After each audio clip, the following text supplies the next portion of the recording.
psaume 100, ceux qui on va lire tous ensemble.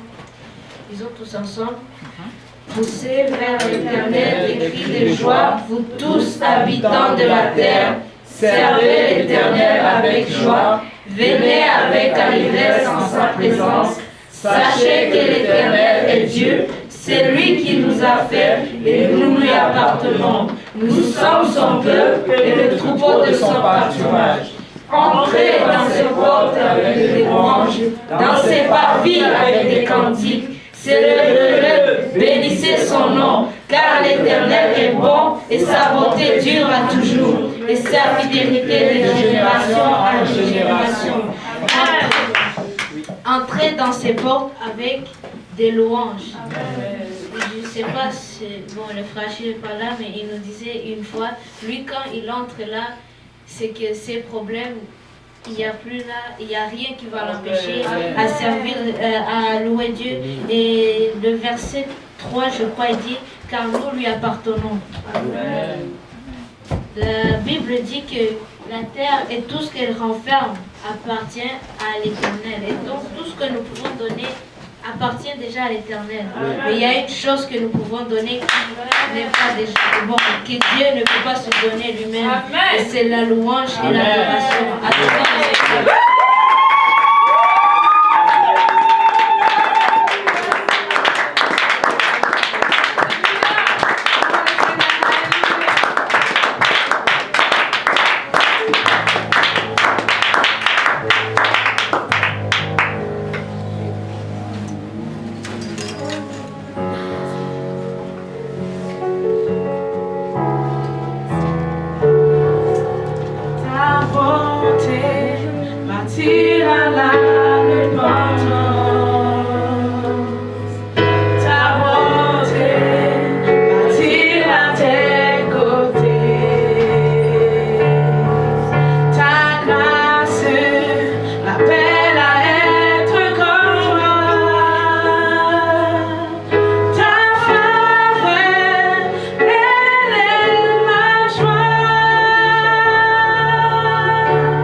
parce qu'on a résisté au péché.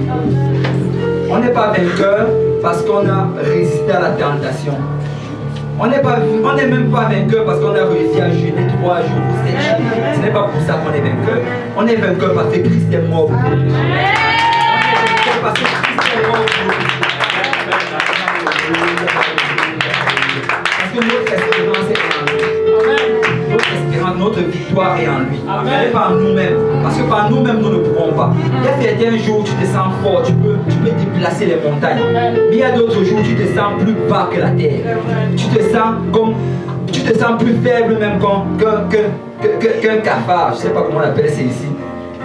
D'un coquerel, c'est ça le terme. Mais même ce jour-là, même quand tu es dans cette position très très basse, la Bible dit que Satan est sous tes pieds. Satan est sous tes pieds. Tu es vainqueur. Quand on va dire tu es vainqueur.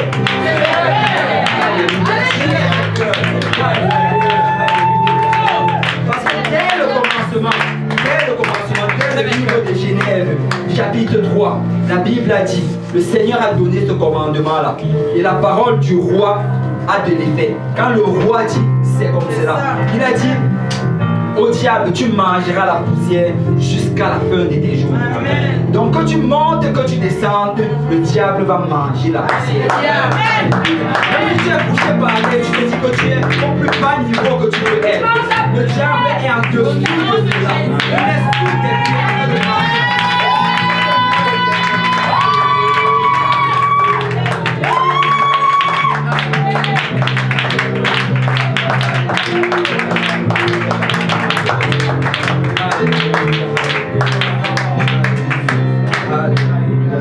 Nous sommes plus que vainqueurs par celui qui nous fortifie.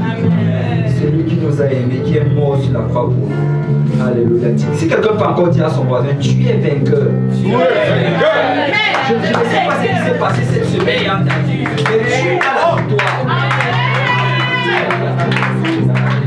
Pourquoi? Parce que tu es la vie. Tu es vainqueur. Amen. Amen. Alléluia. Si on peut tous s'asseoir dans la présence du Seigneur, si cela est possible. Alléluia. Amen. Le Seigneur est bon. Amen. Amen. Amen. Le Seigneur est bon. On va souhaiter la bienvenue à nos visiteurs et aux gens qui sont là pour la première fois. Il y a le frère Assis.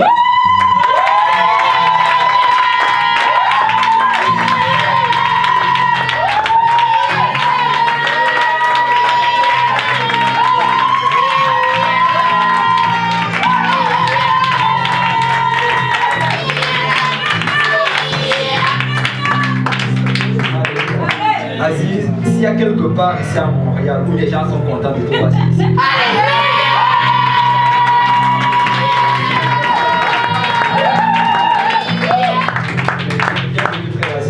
Le frère Aziz, en fait, il a commencé à venir à l'étude publique à Concordia. Depuis à peu près, ça fait 2 semaines qu'il vient. Et on passe vraiment un très bon moment là-bas. Et il a vraiment des questions pointues. Hyper masse, c'est animé et on aime ça. Et donc il est là aujourd'hui pour la première fois et je vois, bon, il y a le frère Willy qui est revenu de ça.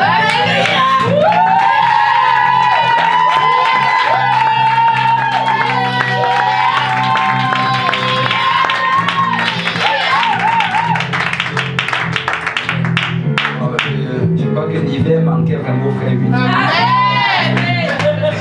Il a décidé de revenir très vite avant que l'hiver ne finisse. Amen. Alléluia. Le Seigneur est bon, amen. Amen. Le Seigneur a vraiment fait de grandes choses cette semaine et on rend vraiment gloire à Dieu pour cela. Et je vais faire les annonces et chaque vendredi on a le service J-Péniel. Dis à ton voisin J-Péniel. Ça commence à 19h. J'ai vu aujourd'hui quand je venais, j'ai vu le bus arriver. Le bus jaune, j'ai regardé, je ne croyais pas en fait. Comment ça se fait qu'il arrive à 19h? Amen. Et je suis rentré, même je suis resté, j'ai continué à regarder. Mais les choses avancent. Amen. À 19h. Le Seigneur va faire de grandes choses. Le Seigneur va faire vraiment de grandes choses. Et donc à 19h c'est la prière, 19h30 le service de louange. Et le samedi, Samedi, il y a la réunion la réunion de prière le samedi soir. Je crois que samedi prochain, il y a la réunion C'est demain. Ouais, ce samedi-ci, il y a la réunion des jeunes filles. Si tu es une jeune fille, tu dois y aller. Samedi à 17h. C'est 17h, c'est ça? 17h à l'église de Saint-Laurent. Si tu es une jeune fille, tu dois être là-bas. Parce que les jeunes dames. Ce ne sont pas les jeunes filles, ce sont les jeunes dames. Donc, si tu es une jeune dame, tu dois y aller. Tu seras vraiment béni. C'est la femme du pasteur qui enseigne. Et c'est ça. Il faut profiter autant que possible de l'expérience des autres. Ah, ce samedi, c'est la fête Viviane. Alléluia. Tous les samedis maintenant, c'est la fête Viviane. Gloire à Dieu. Amen.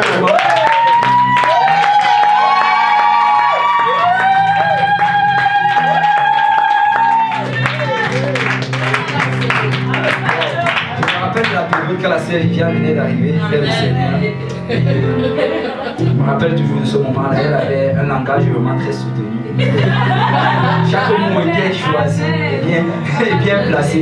Et le Seigneur l'utilise vraiment puissamment jusqu'au bout. J'ai vraiment gloire à Dieu pour elle.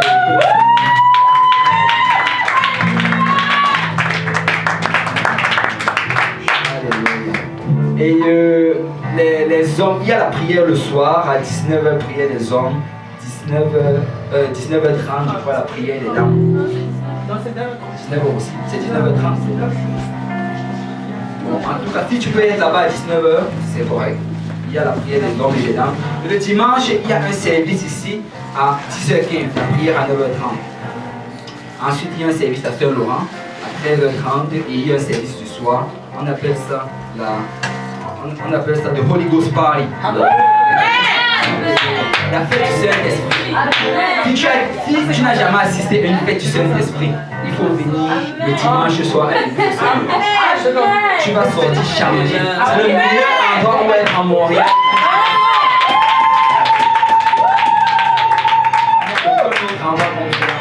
Dans le monde avant, on est monté à gauche, on est monté à droite, mais on sait maintenant que là-bas, c'est l'endroit où tu dois être.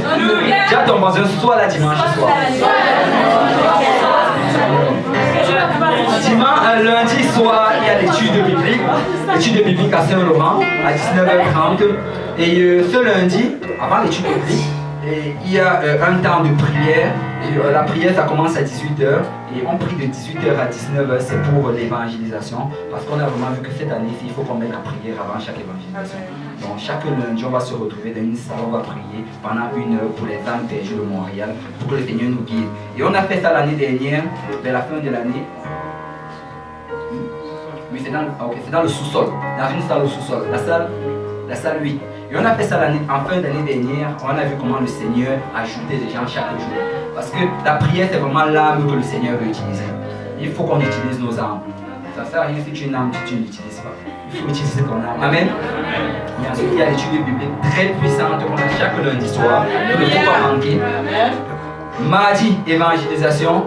Et le frère Achille, bon, ils vont nous informer, ce sera où l'évangélisation, peut-être. À l'ouest, ce sera à l'UDM. Et ici, ils vont aller faire rencontrer à la nouvelle église. Donc, voyez le frère Achille si vous voulez évangéliser. Si vous voulez faire l'œuvre du Seigneur, voyez le frère Achille. Et mardi dans l'évangélisation, mercredi, je crois que c'est les groupes de fraternité et le pasteur va l'annoncer sûrement demain. On va l'annoncer dimanche. Et jeudi, il y a enseignement ici. Et je crois que le pasteur va continuer avec l'enseignement sur la sainteté. Jeudi, ici à 19h30. Si tu veux être saint, viens ici là jeudi à 19h30. Et vendredi, on retourne à Chine.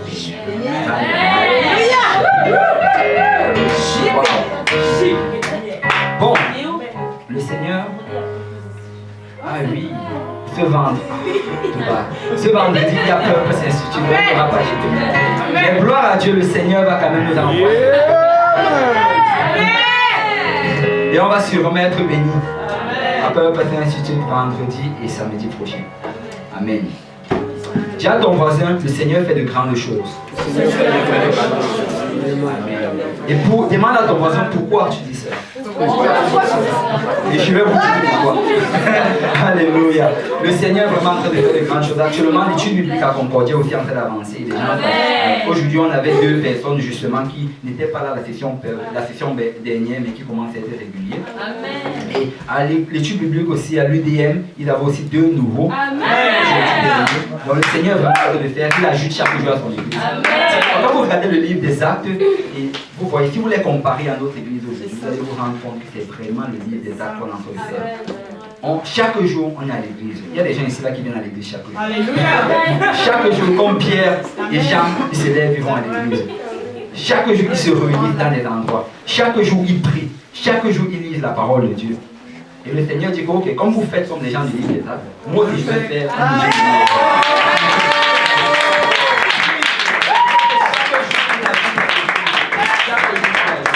Et moi j'ai la ferme conviction que d'ici la fin de cette année, on aura triplé. Amen. Gloire à Dieu qu'on a déjà l'autre baptiste, parce que sinon nos voisins d'ici on a des gros problèmes. On va tripler et on sera dans l'autre baptiste d'ici la fin de cette année. Amen. Amen. Donc sans plus tarder, je vais appeler Lucie pour qu'il va prier pour les offrandes.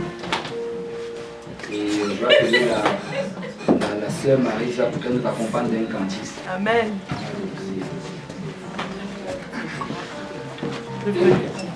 On va se lever pour la prière.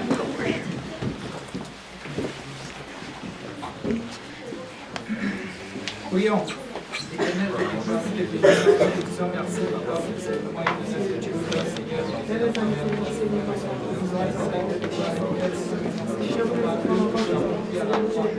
Nous prions maintenant, Seigneur, que tu sanctifies que cela aide pour la bénédiction de ta parole. Seigneur, mon Père, on va t'accueillir. L'église, tout l'honneur et toute la gloire au nom puissant de Jésus. Amen. Amen. Dieu est capable de faire tout ce qu'il dit, il fera, il accomplira toutes ses promesses envers toi. Garde ta foi en Dieu, il ne t'abandonnera pas, il fera. Tout ce qu'il dit.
le faire. Il a promis qu'il va le faire. Il y a peut-être quelqu'un ici aujourd'hui, il attend quelque chose depuis longtemps. Ça fait peut-être des semaines, peut-être des mois, même peut-être des années qui sait qu'il attend cette promesse de l'Éternel. Mais le Seigneur va le faire. Le Seigneur va sûrement le faire parce qu'il a dit qu'il va le faire. Garde juste ta foi en Dieu. Il va accomplir ce qu'il a dit. Il va le faire.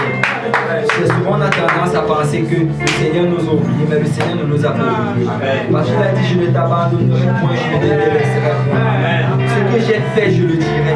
Parce que ma parole ne rentre jamais à moi à vivre. Quand elle est prononcée, elle va accomplir ce pourquoi elle était prononcée. Donc le Seigneur va faire cette chose-là. Il va le faire.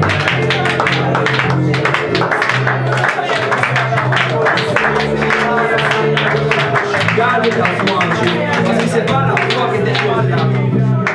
C'est pas la foi que cela va. Si tu perds la foi, c'est là qu'il y a une situation, c'est là qu'il y a un problème. Mais si tu gardes la foi, si tu dis mon Dieu le fera, si quelqu'un te dit mon Dieu va le faire, tu gardes cette foi et ça va arriver. Tu gardes tes yeux vers le ciel. Tu ne regardes pas vers les situations qui sont arrivées, mais tu gardes tes yeux vers le ciel. Et le Seigneur me met vraiment à cœur de partager ceci avec quelqu'un. Je ne sais pas. Est-ce qu'il y a des gens ici, ça fait 2 ans qu'ils sont dans l'église. Plus de 2 ans qu'ils sont dans l'église. Est-ce qu'il y a des gens ici, ça fait plus de 3 ans qu'ils sont dans l'église? Ça commence à diminuer. Combien? Si vous pouvez juste garder votre main en l'air, je veux juste voir. Plus de 3 ans. Est-ce qu'il y a des gens ici, ça fait plus de 4 ans qu'ils sont dans l'église? Bon, c'est ça, ben. Plus de 4 ans, je fais partie, le frère Yannick aussi, parce qu'on est venu au même moment. Et nous, quand on venait en fait d'arriver, aucun d'entre vous ici n'était là. On était vraiment parmi les premiers jeunes qui étaient là, parce que le pasteur raconte souvent que là on voit comment l'église est pleine, il y a 300 personnes souvent les dimanches, mais avant que nous on ne vienne là, ils étaient souvent même 5 le dimanche. Imaginez la grande bâtisse de Saint-Laurent avec 5 personnes. Et il parle de 5 personnes, il parle de lui, sa femme et ses enfants. Et le frère de Tombo. Il était comme ça fait pas très longtemps, je me dis ça fait peut-être 10 ans au moins de 10 ans. Il était environ 5. Mais nous, ça fait à peu près 4 ans qu'on est arrivé dans l'église. Et quand on est arrivé, moi je me rappelle, je peux parler vraiment de mon témoignage et tout, quand je suis arrivé, j'avais toutes les ambitions. C'est-à-dire, le Seigneur nous a... Le Seigneur a prévu des choses pour nous et on veut réclamer ces choses-là. Le Seigneur a prévu qu'il allait pouvoir à nos besoins, on réclamait cela. J'étais encore à l'école et je voulais un travail. Je voulais que le Seigneur, dès que je finisse l'école, qu'il me donne un travail. Je voulais aussi me marier. Je voulais me marier, avoir des enfants, avoir aussi une famille. Et je voulais en fait toutes ces choses-là qu'il a promis dans sa parole. Vous voyez? Et le truc, c'est qu'au départ, ce n'était pas facile. Je veux dire, premièrement, comme je vous ai dit, j'étais avec Yannick et on n'était pas très nombreux, il n'y avait pratiquement pas de filles. Donc, si tu dis que tu cherches une femme là, tu restes là. Tu dis Seigneur, je vais me marier dans l'église, mais tu regardes, il n'y a pas de femme. Donc, on était là et c'est ça, on voulait chacune de ces promesses-là et je voulais le travail, je voulais chacune de ces choses-là, mais j'ai regardé, il n'y avait pratiquement rien et ça n'arrivait pas, tu vois. Mais le truc, c'est que je m'étais déjà dit une chose dans ma tête, que dans tous les cas, qu'on monte, qu'on descende, je vais servir l'Éternel. On monte, on descend, je vais servir l'Éternel. Pourquoi? Parce que je sais une chose, toutes ces choses qu'on a sur cette terre, ce n'est que temporaire. Ce n'est que temporaire. Si le Seigneur revient maintenant, là, aucune de ces choses-là ne compte. Même la femme ou le mari qu'on essaie d'avoir, si le Seigneur revient, il a dit dans sa parole que qu'il revient, on est transformé comme des anges. Il n'y a plus de mari, plus de femme. Il a dit qu'il a prévu des demeures pour nous dans la maison de son père. Tu auras une demeure pour toi, une demeure pour ta femme, ce qui était sur la terre. Donc quand vous arrivez là-bas, c'est fini, il n'y a plus de mariage. Ouais. Donc aucune de ces choses-là ne vaut la peine que tu mettes ton salut en jeu. Il va le faire, il a dit qu'il va le faire. Vous voyez, voilà, certaines personnes aujourd'hui, je ne sais pas à qui je parle, mais peut-être quelqu'un ici, il est en train de se poser des questions par rapport à son avenir. Il se dit que j'arrive à tel âge, que je n'ai pas encore de travail, je ne suis pas encore marié, bien ceci ou bien cela. Vous voyez. Le truc, c'est que le Seigneur, il a promis qu'il va le faire, il va le faire. Il va te le donner en son temps. Tu viens d'arriver dans l'église, j'ai demandé qu'on lève les doigts, ça ne fait même pas 4 ans que tu es arrivé dans l'église. Mais tu te dis déjà qu'il faut que ça arrive aujourd'hui et tu mets même ton salut en jeu pour ça. tu mets ton salut en jeu. Je te pose même la question, est-ce que je dois rester à l'église ou bien je dois aller chercher dans la personne que je dois épouser hors de l'église. Tu te poses toutes ces genres de questions-là. Alors que tout cela, ça ne vaut pas la peine de se poser ces genres de questions. Ça fait moins de 4 ans que tu es dans la maison de Dieu. Et l'amour de Dieu. En passant, moi, ça fait 4 ans, et ce n'est qu'après 4 ans que le Seigneur est arrivé avec l'événement de ta promesse. Donc, si ça ne fait même pas encore 3 ans, ça ne fait même pas encore, attends, même pas 2 ans pour certains, même pas 3 ans pour certains, même pas 4 ans, mais tu veux déjà mettre ce salut en jeu. Tu sais quoi, le Seigneur est peut-être en train de te regarder. Tu dis que tu attends le Seigneur aussi est en train de t'attendre. Il t'attend. Il veut que tu arrives à ce point où tu te dis que oublie ça. Même si je reste célibataire, même si je reste sans travail, même si je dois dormir dans l'église parce que je ne dois payer le loyer, je vais rester dans l'église.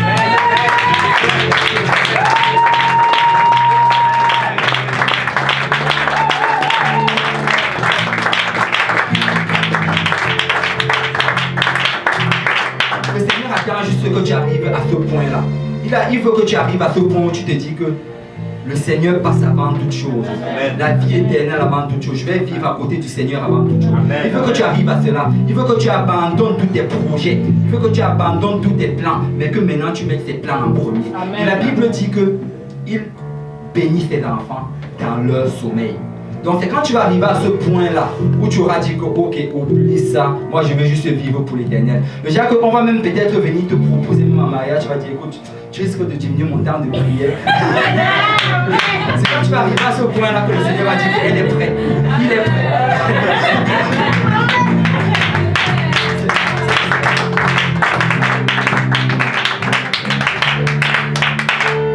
Après ma soeur, le Seigneur va le faire. Le Seigneur va le faire. Il va le faire, il a prévu un temps pour cela. Parce qu'il désire le faire. Tout ce que tu as fait, c'est juste de prendre patience et de continuer à avancer dans les voies de l'Éternel, de continuer à marcher avec lui, de le mettre en premier dans ta vie. Parce que si tu le mets en premier, s'il est en avant, rien ne peut t'arrêter. Aucune chose ne peut t'élever contre toi si le Seigneur est en avant. Parce qu'il va combattre tous tes combats. Il va te montrer le chemin à suivre. Il va te montrer comment faire pour arriver à chacune des choses dont tu as besoin. Alléluia, alléluia. Si on peut encore battre les mains.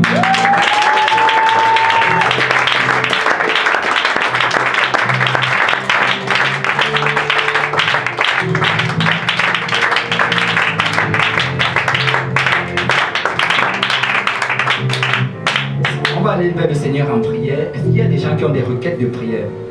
Oui, ça va bien. Et puis pour Alexa.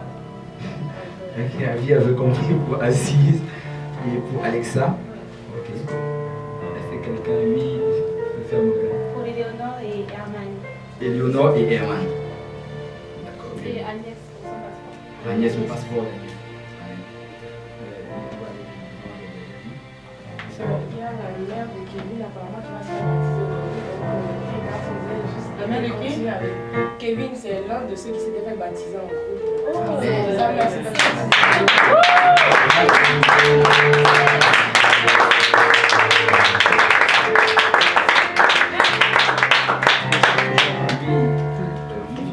J'aimerais qu'on prie pour la protection et le salut de ma famille et aussi la guérison de la mère de la sœur Hélène. La sœur Hélène. Charlie et Patricia. J'aimerais qu'on prie pour mon petit frère pour que le Seigneur le préserve de tous les malades qui peuvent arriver dans sa vie autour de ses amis. S'il n'a pas de bons amis, que le Seigneur le garde, qu'il ne tombe pas dans la délinquance et que le Seigneur m'aide aussi à connaître sa volonté, ce qui va. Amen. Il s'appelle comment ton petit frère? Prince. Prince. On va prier pour Prince. Il y avait d'abord la sœur qui était. Ok. Pour moi, donc pour Monique, pour sa santé et aussi pour la force spirituelle. La force spirituelle. Pour moi, pour la soeur Kevin, pour le salut de ma mère, pour ma famille, et pour ma foi, pour la croissance. Le Seigneur va le faire. Oui. Pour l'étude biblique, le camp qui a commencé aujourd'hui. Amen.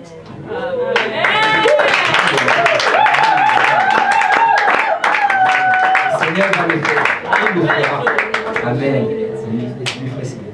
Mais aussi compris pour ma famille, ils sont égarés. Ta famille. Ouais. Amen. Le salut de sa famille. pour le salut de mon ami Luce Claire. Il s'appelle Luce Claire. Luce Claire. Ouais. Ok, le salut de Luce Claire. Je crois qu'il y avait déjà chez Donc, j'avais demandé aussi pour Luce Claire, mais beaucoup d'autres noms existent. Si on peut trouver pour Gerdan, il était là dimanche dernier. Ouais. Donc j'ai commencé à lui parler de l'université, tout ça, etc. Et bon, on va continuer de faire que les barrières tombent. Bien aussi pour Giovanni, il était là hier à l'UDM, à notre public. Et donc qu'il obéisse à l'évangile. Et pour Marie-Louve, elle aussi était là hier. Tant qu'elle finissait aussi, Marie-Louve. Il y a Alex qui est venu être du public aujourd'hui. Il est aussi vécu dans le truc de la Trinité. Là. Il est vraiment fort là-dessus. J'aimerais qu'on prie pour tous les nouveaux baptisés, vraiment, qu'on puisse vraiment les encadrer et en faire des disciples. Andy, Soukenaï, tous ceux qui sont baptisés. Amen. Waouh, il y a beaucoup de requêtes. Oui, c'est plus. Ouais, en fait, j'aimerais qu'on prie pour que le Seigneur soutienne le frère Didier et la sœur Alice qui ont perdu leur sœur, surtout la sœur du frère Didier, cette nuit à 2h du matin. Aujourd'hui? Elle a fait quoi? Oui. À 2h du matin. Elle a perdu sa frère sœur. Didier, oui. D'accord. Vous savez quoi, ce qu'on va faire en fait, je veux que tu cherches une fille avec une fille et un garçon avec un garçon, parce que ça commence à devenir beaucoup de... Donc, je veux que tu lui donnes cette requête-là que tu as énoncée tout à l'heure. La Bible dit que si deux s'accordent sur quelque chose sur cette terre, il leur sera accordé dans les cieux. Que si 2 ou 3 sont réunis en son nom, il est au milieu d'eux. Donc le Seigneur est au milieu de nous actuellement et il va exaucer nos prières. Donc prions tous ensemble. Alléluia, Seigneur Dieu Tout-Puissant. Merci Seigneur d'avoir permis à faire notre réunir par Dieu. Merci Seigneur pour ta puissance, Seigneur. Pour ton esprit, Seigneur, qui bouge, Seigneur, dans ce monde. Merci Seigneur, car tu es un Dieu merveilleux. Tu es un Dieu d'amour, un Dieu de grâce. Il n'y a point de Dieu comme toi, Seigneur. Seigneur, nous venons, Seigneur, devant ton trône de grâce, avec chacune de ces requêtes de prière. Oh mon Dieu, mon Dieu, Seigneur, nous avons montré tout mon Dieu avec notre Seigneur. Tu sais ce qu'on fait avec toi. Tu sais c'est quoi, Seigneur, le prière. Tu sais c'est quoi le prière. Seigneur, guéris-nous, Seigneur, par ta puissance. Oh Seigneur, je te prie de prier chacun à la Seigneur, vos cœurs, par la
Alléluia, alléluia.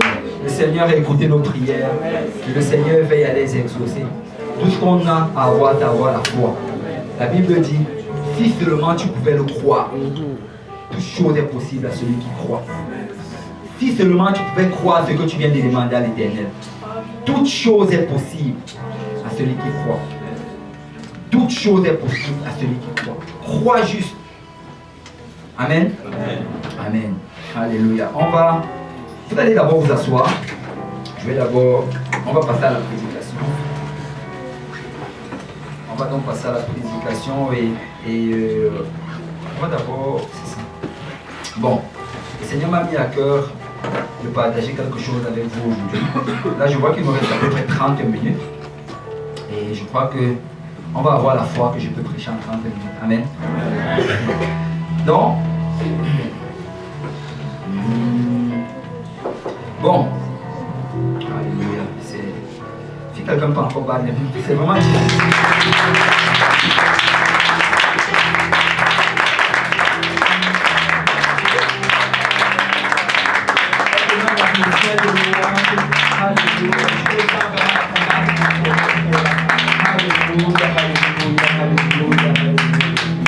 Alléluia, alléluia. Dis à ton voisin, ce que tu ressens là, c'est réel.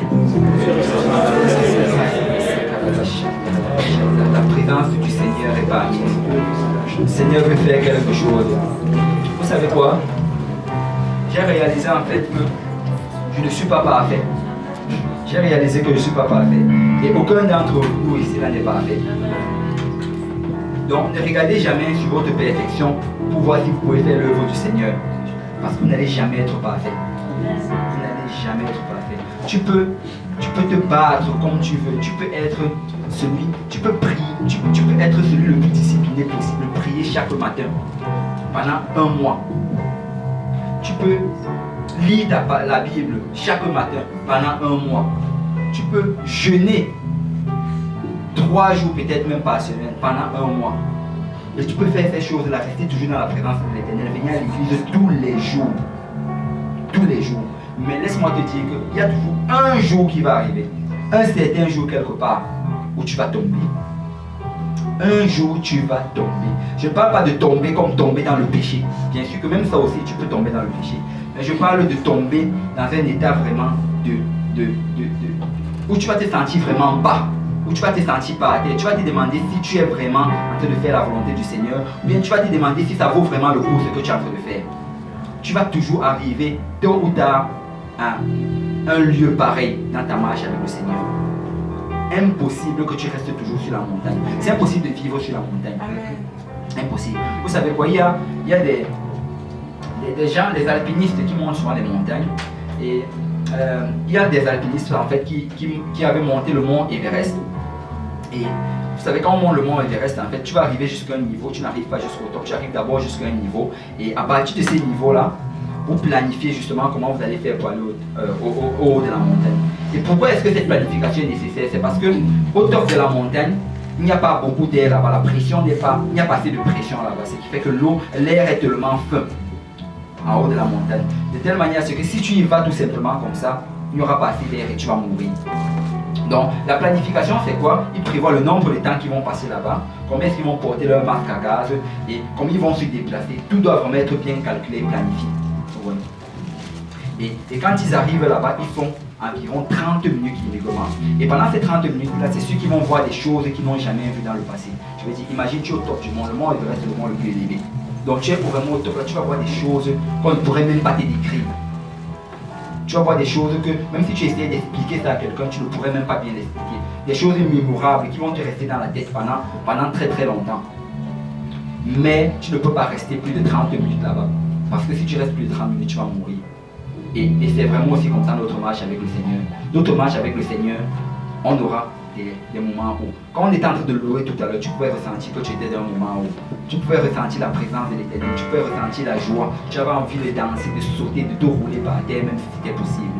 Parce que tu ressentais cela, tu expérimentais l'expérience du haut de la montagne. Mais ça ne va pas toujours être le haut de la montagne. Souvent tu vas te retrouver dans la vallée. Parce qu'après la montagne, devine qu'est-ce qui s'en vient par la suite? C'est la vallée. La vie chrétienne, c'est vraiment ça, montagne, vallée, montagne, vallée, montagne, vallée. Mais il faut que tu sois en haut de la montagne ou en bas de la vallée, tu te dises, je vais servir l'Éternel. Je vais servir l'Éternel. Je vais servir l'Éternel. Ça doit permettre la base de ta vie. Quoi que ce soit qui arrive, je vais servir l'Éternel. Alléluia. Donc, bon, mon message en fait d'aujourd'hui, bon, le titre de le message c'est Vivre en mode de suivi. Vivre en mode de suivi. Et je vais parler de quoi? C'est que la plupart d'entre vous, vous avez sûrement appris à l'école, on vous a parlé de la Seconde Guerre mondiale, n'est-ce pas? Et donc, lors de la Seconde Guerre mondiale, on sait que plusieurs pays se sont élevés. Il y avait l'Allemagne, il y avait l'Axe du Mal, plusieurs pays, il y avait l'Italie qui s'était joint à cela. Il y avait aussi le Japon qui combattait contre les États-Unis. Et la capitulation, quand le Japon a abandonné en 1945, c'est ça qui a vraiment marqué la fin de la Seconde Guerre mondiale. Or, durant cette guerre, le Japon avait trouvé une tactique de combat. Et sa tactique de combat, c'était quoi? C'était d'envoyer des commandos dans des pays ennemis ou bien dans des territoires ennemis, et ils abandonnaient ces commandos là-bas qui pratiquaient une certaine forme de guérilla. La guérilla, c'est quoi? C'est-à-dire ils se faufilaient par exemple dans la jungle ou bien dans les forêts, et ils attaquaient les camps de l'ennemi, ils brisaient certaines choses, ils détruisaient l'armement de l'ennemi. Donc le Japon a envoyé plusieurs soldats dans plusieurs pays pour faire ce genre de choses-là. On vient juste, on vous débarque comme ça, on vous abandonne là, et vous devez faire ce travail-là, cette mission pour laquelle on vous a envoyé. Donc, en décembre 1944, Hiro Onoda, rappelez-vous du nom, Hiro Onoda, faisait partie d'une troupe de 22 commandos qui avait été envoyée aux Philippines. Et en ce moment-là, les Philippines, c'était encore un territoire des États-Unis. Ça appartenait encore aux États-Unis. Donc le Japon a envoyé Hiro Onoda et 21 autres personnes pour aller détruire des campements et des zones stratégiques de militaires américains là-bas en Philippines. Et j'aimerais vous montrer la photo numéro 1.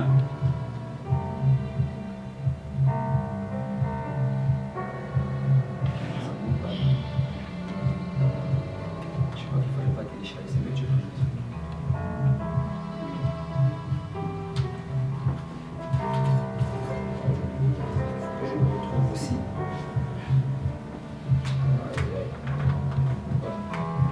J'espère que tu n'as pas d'idée.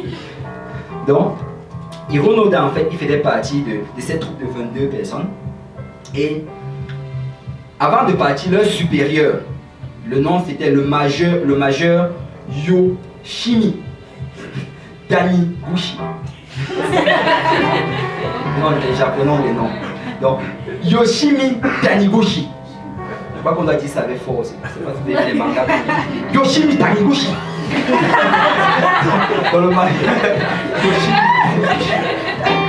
Il lui avait donné 2 instructions. La première instruction c'était il faut entraver la progression de l'ennemi.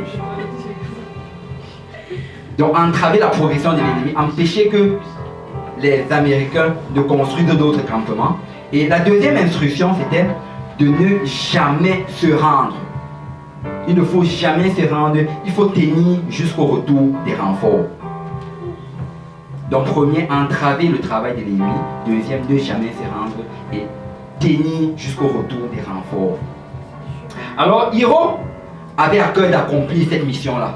Vous savez, les Japonais, ils sont vraiment... Voilà, Hiro Onoda. Donc Hiro avait vraiment à cœur d'accomplir cette mission-là. Et vous savez, les Japonais, leur armée, ils sont vraiment disciplinés sur les règles. C'est d'ailleurs eux qui ont inventé les kamikazes. Il a dit, il aime tellement l'armée là qu'il est prêt à aller se tuer pour l'armée. Donc les gars sont vraiment disciplinés, ils sont vraiment dévoués à leur cause. Donc il avait vraiment à cœur de faire cette mission-là. Et donc il est donc rentré dans la jungle aux Philippines en 1944. Et il est resté dans cette jungle-là jusqu'en 1974. 30 ans dans la jungle. 30 ans dans la jungle. Il est resté 30 ans dans la jungle. Ah bon? Est-ce que tu peux aller à la photo numéro 3? Il est resté 30 ans dans la jungle. Voilà comment on est allé le chercher pour le sortir de la jungle. Ok, donc, vous savez quoi? Quand il est rentré en 1944, la guerre est finie environ 6 mois plus tard.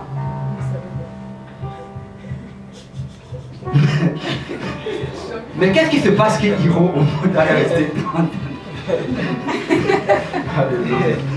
30 ans dans la jungle. Mais la guerre était finie 6 mois plus tard, mais il est resté 30 ans dans la jungle. Et en plus de ça, il y a plusieurs personnes qui étaient, donc parmi les 22, ils étaient nombreux qui sont restés dans la jungle. Mais lui, il est celui qui a le plus duré. Quand tout le monde était mort, là, lui, il était toujours dans la jungle. Il était toujours dans la jungle. Alléluia. Donc, quand j'ai lu l'histoire d'Hiro Onoda, j'ai vu vraiment qu'il y a quelque chose qu'on peut apprendre là-dedans. Il y a un enseignement derrière cela. Et cette histoire-là peut vraiment être... ça peut être... On peut trouver un parallèle par rapport à notre vie de chrétien aujourd'hui. Alors, si on peut tous se lever, on va aller vers le Seigneur en prière. Alléluia, alléluia. Merci, on peut prier tous ensemble. Seigneur, je te prie ça. Nous venons, Seigneur, devant toi aujourd'hui, Papa. Pour, Seigneur, rentrer dans ta parole, Papa. Seigneur, je te prie, Seigneur, oins-nous, Seigneur, oins-moi, afin que j'apporte cette parole telle que tu me l'as donnée. Oins chacun d'entre nous, Papa, afin que nous la recevons et qu'on la mette en pratique dans notre vie. Afin, Seigneur, de produire des fruits, Seigneur, dignes de la vie éternelle, Papa. Seigneur, bénis-nous, Seigneur, alors que nous écoutons ta parole, Papa. Et que ta volonté, Seigneur, se fasse, Seigneur, au milieu de nous. C'est avec action de grâce, Papa, que nous t'avons prié. Au nom de Jésus. Que tout le monde dise au nom de Jésus. Au nom de Jésus. Alléluia. Avant de vous asseoir, on va lire le verset d'introduction. Psaume 118.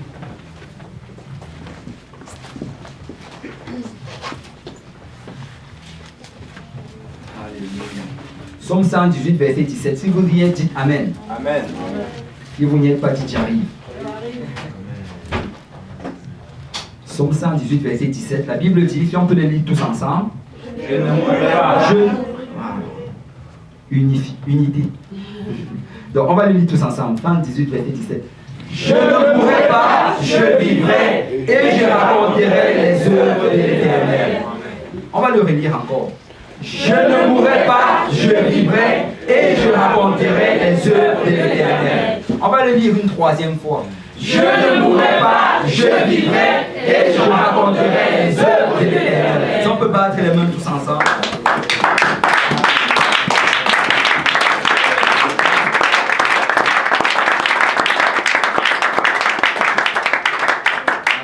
Vous asseoir.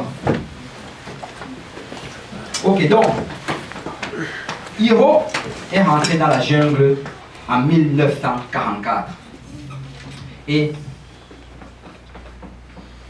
6 mois après la fin de la guerre, Hiro était toujours dans la jungle et personne ne lui a informé que la guerre était finie au départ. Il ne savait pas que la guerre était finie. Il a continué à faire ses combats de guérilla. Il allait attaquer les campements des Américains. Il allait faire toutes ces choses-là. Il continuait à vivre dans la jungle. Ils étaient nombreux en fait. Au début, ils étaient 22, mais progressivement, ils sont morts. Et il y a vraiment des choses en fait, comme je vous ai dit, qui peuvent être un parallèle avec notre vie chrétienne aujourd'hui. La première chose, c'est quoi? C'est que Hiro a été envoyé en mission aux Philippines. Il était en terre étrangère. Hiro était en terre étrangère parce que lui venait du Japon. Nous aussi aujourd'hui, nous sommes en territoire étranger. Sachez que nous ne sommes pas dans notre royaume. Notre royaume, ce n'est pas la terre. Nous sommes juste de passage sur la terre. La Bible dit dans Jean, chapitre 14, à partir du verset 1, que votre cœur ne se trouble point, croyez en Dieu et croyez en moi. C'est Jésus qui le dit. Il y a plusieurs demeures dans la maison de mon Père. Si cela n'était pas, je vous l'aurais dit. Je vais vous préparer une place. Et lorsque je m'en serai allé et que je vous aurai préparé une place, je reviendrai et je vous prendrai avec moi, afin que là où je suis, vous y soyez aussi. Notre maison, notre royaume, notre demeure, ce n'est pas la terre. Nous avons une demeure dans les cieux. Il y a un endroit que le Seigneur a préparé pour nous. Nous sommes juste de passage ici. La Bible dit que nous sommes concitoyens des saints. Nous sommes des gens de la maison de Dieu. Nous sommes co-héritiers avec Christ. Nous sommes nés de nouveau. Nous sommes des nouveaux-nés dans la maison de Dieu. Non seulement on est nés dans sa maison, mais en plus de ça, il nous a adoptés. Waouh! Le Seigneur est vraiment capable de faire toutes choses.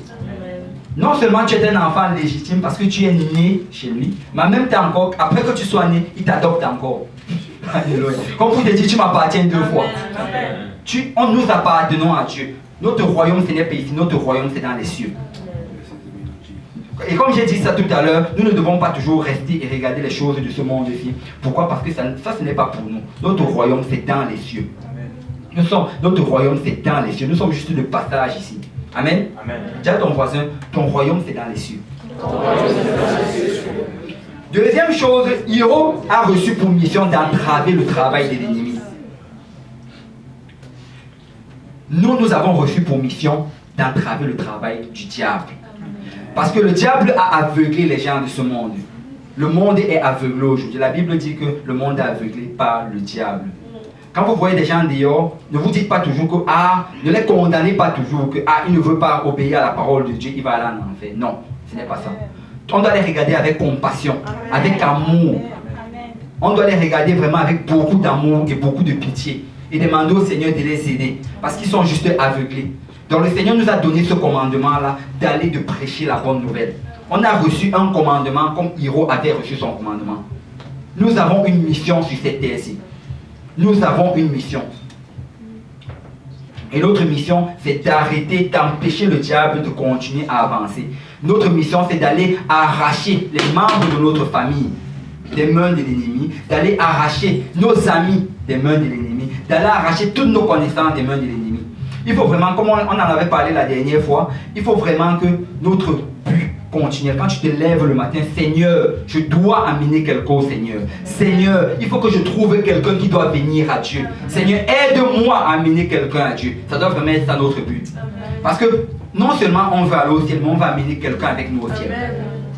On va amener quelqu'un avec nous au ciel. Pourquoi? Parce que tu ne pourrais, quand tu vois la description de l'enfer, tu ne pourrais souhaiter l'enfer même pas au pire de tes ennemis. Même pas au pire de tes ennemis. Parce qu'une seconde en enfer, une seule seconde, je ne sais pas si quelqu'un s'est déjà brûlé. Je crois que la plupart d'entre nous peut-être a déjà expérimenté une simple petite brûlure. Si tu n'as pas encore expérimenté ça, essaye ça un jour. Non, je n'en essaye pas. Si tu touches le réchaud en feu, je t'assure que ce n'est pas juste le petit bout de ton doigt qui va sentir, mais tu vas ressentir ça jusqu'au plus petit bout de ton orteil. Tout ton corps va être comme pris en feu. On ne veut souhaiter l'enfer à personne et on ne souhaiterait l'enfer à personne. Alors quand vous regardez les gens, demandez-vous toujours où est-ce qu'ils vont aller, qu'est-ce que je dois faire pour qu'ils n'y aillent pas. Il faut que je fasse quelque chose, je dois l'inviter à l'église. Il doit venir, il doit écouter la parole de Dieu, il doit obéir à l'évangile. Ça doit vraiment être cela. C'est ça la mission que le Seigneur nous a donnée. Dis à ton voisin, tu as une mission. Tu as une mission. Et sache que cette mission n'est pas difficile. Cette mission, c'est juste ouvrir ta bouche. Tu ouvres ta bouche et le Seigneur va mettre la parole à tes lèvres. Il a dit que ne vous souciez pas de ce que vous allez dire. Je mettrai la parole à vos lèvres en ce moment-là. Quand tu vas venir, tu ouvres ta bouche. Paf, le Seigneur parle. Il va parler à travers toi. Donc dis à ton voisin, ouvre ta bouche.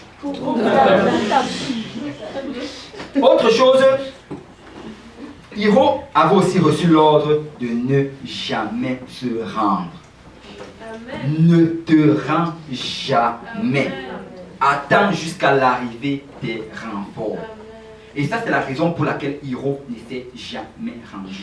Et on va voir ça par la suite. On va voir par la suite qu'il y a eu plusieurs occasions où il avait l'opportunité d'abandonner cela. Mais non, il avait reçu un ordre.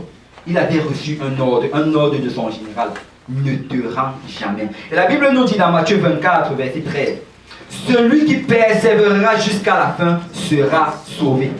Celui-là qui va persévérer, c'est lui qui sera sauvé. Donc ça, c'est notre commandement que le Seigneur nous a donné. Il nous a demandé de persévérer jusqu'à la fin. Ne vous rendez jamais. Parce que même quand tu te crois le plus bas possible, même quand tu te crois le plus faible, sache que le diable, malgré cela, est en dessous de tes pieds.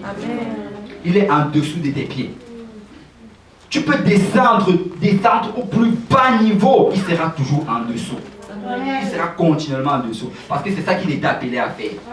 Il va souvent essayer de te faire croire qu'il ne l'est pas, mais il est. Et s'il te dit qu'il ne l'est pas, demande-lui de rentrer où il est censé être. Amen. Amen. Parce que c'est un commandement de l'Éternel. Donc nous avons été appelés à persévérer jusqu'au retour de Christ. Et sachez que quand on parle de persévérance, c'est parce qu'il y a la souffrance. Amen. Si on te demande de persévérer, c'est parce qu'il y a quelque chose contre quoi tu dois persévérer. On ne dirait pas de persévérer si c'était facile. C'est parce que c'est difficile. La vie pour le Seigneur, c'est censé être difficile. C'est ça, c'est difficile. Il a dit que ceux qui veulent vivre pieusement seront persécutés. Ça, c'est une promesse. Amen. C'est une promesse. Il dit que si tu veux vivre pieusement, ben, tu seras persécuté. Comme il a aussi dit que celui que l'homme mangera à la sueur de son front. Si tu veux manger, tu vas travailler à la sueur de ton front. Si tu veux vivre pieusement, tu seras persécuté. Je vais dire, on n'a pas besoin d'être Einstein pour comprendre cela. Amen. Donc, on va souffrir. Il faut déjà être prêt à souffrir parce que ça, c'est la guerre. Ce qu'on est en train de vivre là, c'est la guerre. Le diable va attaquer chacune des moindres choses que tu vas faire. Il va remettre chacune des moindres choses en question. Et tu vas devoir combattre, tu vas devoir combattre, tu vas devoir combattre. Amen. Et d'ailleurs, le Seigneur, comme je vous l'ai dit, il n'a pas dit que ça allait être facile, mais il a plutôt promis que ça allait être difficile. Si on parlait dans Luc chapitre 9, verset 23 au verset 24, la Bible dit: puis il dit à tous, si quelqu'un veut venir après moi, qu'il renonce à lui-même et qu'il se charge chaque jour. C'est une affaire de tous les jours. Chaque jour de sa chaise électrique. Parce que la croix c'était utilisé comme la chaise électrique en ce moment-là. Donc c'est comme si chaque jour tu portes la chaise électrique que tu vas amener, on va t'électrocuter dessus. Donc il se charge chaque jour de sa croix et qu'il me suive. Car celui qui voudra sauver sa vie la perdra, mais celui qui la perdra à cause de moi la sauvera. Que signifie renoncer? Quand on dit renonce à lui-même, renoncer signifie abandonner ses propres ambitions et ses propres projets. Peut-être tu es venu dans la maison du Seigneur et tu avais des projets. Tu te disais que, ok, après tel nombre de temps, il faut que j'aille acheter ma maison. Après tel nombre de temps, il faut que j'aie ma voiture. Après tel nombre de temps, il faut que je commence à travailler à tel endroit, que je fasse tel ou tel salaire. Après tel temps, il faut que j'aille d'abord en Afrique pour saluer la famille, donner un peu d'argent là-bas. Après, c'est dit, il faut que je revienne, après il faut que je me marie. Il faut que j'ai un enfant à tel âge exactement. Je me suis il faut que... il faut que après j'habite peut-être dans tel endroit à Montréal. Il faut que je commence à faire ceci, que je fasse cela. Le Seigneur te dit renonce à toi-même. Amen. Renonce à toi-même. Tous ces projets-là, si tu veux vivre pour moi, prends-les, jette-les dans la poubelle. Amen. C'est ça. Tu jettes tout dans la poubelle. Beaucoup d'entre nous ici, on avait des projets. Beaucoup, on avait des projets, tu avais tout genre de projets, mais quand tu viens au Seigneur, il te dit que non, maintenant, tu dois renoncer à toi-même, tu dois porter ta croix, ça c'est une autre chose. Il est quelque chose de renoncer à toi-même, mais il est quelque chose de porter ta croix. Renoncer à toi-même, c'est tout ce dont j'ai cité là tout de suite, que tous ces projets-là, même si tu as prévu, tu te dis que, oh, je veux que telle chose arrive en tel ou tel moment. Il faut qu'à un certain moment, quand tu vois comment ça n'arrive pas, tu commences à comprendre. Ok, ce n'était pas la volonté du Seigneur. Je vais continuer à servir Dieu. En fait, tu dois juste arriver à cela. C'est ça vraiment renoncer à toi-même. Il ne faut pas que quand tu arrives à un point où le Seigneur n'accomplit pas cette promesse-là que tu avais donnée, au lieu d'attendre, tu commences à t'éloigner du Seigneur. Ça, ce n'est pas la chose à faire. Ce n'est absolument pas la chose à faire. Abraham a reçu sa promesse. Mais il a dû attendre quoi? 25 ans pour que ça arrive. Tu auras un enfant, Abraham. Abraham s'est regardé là 90 ans. Waouh, ce serait un miracle. Mais 25... Non, il a 75 ans, ce serait un miracle. Mais 25 ans plus tard. 25 ans plus tard. Donc le Seigneur a son temps. Amen. Il a son temps. Et laisse-moi te dire aujourd'hui que attends juste, il fera. Le Seigneur va le faire parce qu'il a promis. Il va le faire. Il a son temps. Et son temps, c'est le meilleur des temps. Amen. Parce que s'il te donne ce que tu demandes aujourd'hui, c'est que tu vas pas aller bien loin avec cela. S'il ne te le donne pas, c'est parce qu'il sait que s'il te le donne, ça ne te servira bien. Vous savez quoi? Toutes ces choses pour lesquelles on est en train de combattre, comme le travail, la femme, la maison, toutes ces choses-là qu'on a planifiées pour nous, toutes ces choses-là, en fait, les gens du monde l'ont facilement. Ils l'ont facilement. Vous sortez là, vous allez voir, avant même d'ouvrir la portière, vous allez voir une grosse voiture passer là. Le gars ne vient pas à JPNL, mais il a cette voiture-là. les gens du monde l'ont facilement. Mais la chose, c'est quoi? C'est que, aussi vite qu'ils l'ont, aussi vite qu'ils la perdent. Vous allez voir des gens ici, là, ils se sont déjà mariés et divorcés peut-être 50 fois. Ils se marient, ils divorcent, ils marient, divorcent. Est-ce que c'est ça que toi tu veux avoir dans ta vie?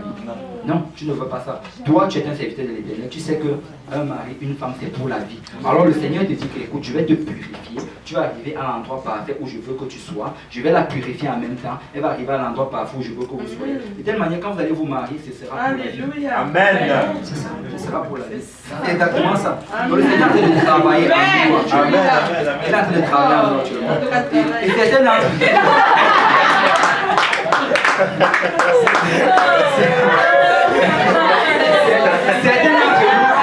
Certains d'entre nous, ça va prendre 1 mois. Non, ça va pas prendre 1 mois. Certains d'entre nous, ça va prendre 1 an. D'autres personnes, ça va prendre 2. D'autres personnes, 3. D'autres 4. mais ça va arriver. Il va te donner ça au bon moment, au moment que tu dois l'avoir. Parce qu'en ce moment-là, tu seras parfait justement pour avoir cette chose-là. Amen. Parce que s'il te donne avant, peut-être que ça va juste durer 1 mois, 2 mois. Et après maintenant, tu vas regretter, tu seras même dans une situation pire que tu n'étais avant. C'est vrai, n'est-ce pas? Tu vas être pire que tu n'étais avant. Parce que non seulement tu serais divorcé, mais en plus tu vas payer la location familiale.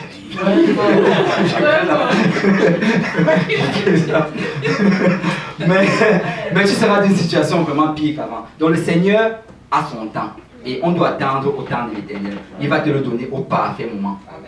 Dis à ton voisin, il va te le donner au parfait moment. Il va te le donner au parfait moment.